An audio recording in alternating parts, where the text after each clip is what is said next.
2,000 firefighters have all of a sudden said, oh, I'm sick and cannot come to work.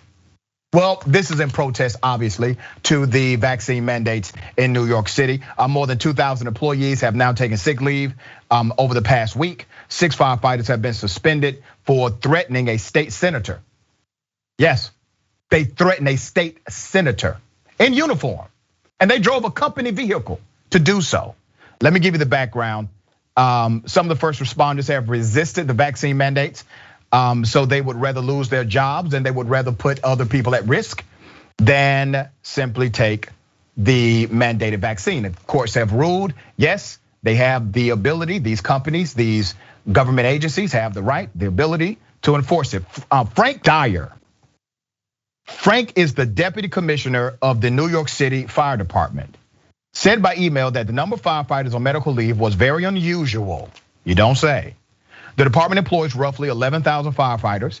A senior city official briefed on the vaccination data says that over half of the firefighters who have called out sick have never received a single dose of the vaccine. There's a fire commissioner. His name is Daniel A. Nigro. Suggested in the statement Sunday, the firefighters who participated in the apparent sick out were neglecting their oaths, which commit them to faithfully discharge the duties of their jobs. Those who do not meet the vaccination requirement have been threatened with unpaid leave starting Monday. Now remember, this is the same rule that applies to every single city worker. All city workers have to abide by this rule. Listen, you can work another job, okay? You can work another job. You don't have to work in this industry. You can go somewhere else. Let me show you a picture of the senator that they threatened. All right. Now remember, Frank Dwyer, who's the deputy commissioner, said 2,000 called out, right? You got 11,000 in total. This is the guy that 6 of those firefighters threatened. NBC New York News 4 reported the group of firefighters arrived at State Senator Zellner Myrie's Brooklyn office on Friday. Okay, they pulled up on him.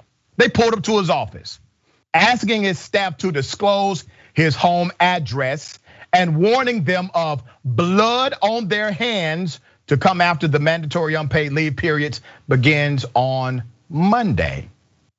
Here's what the senator said. He said, and I quote, "I am outraged.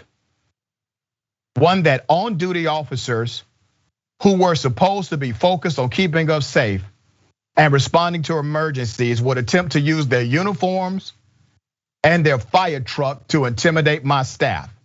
And secondly, it is disturbing that they would approach a state elected official for a city mandate and would, I think, offer veiled threats about my own safety by asking where I live personally."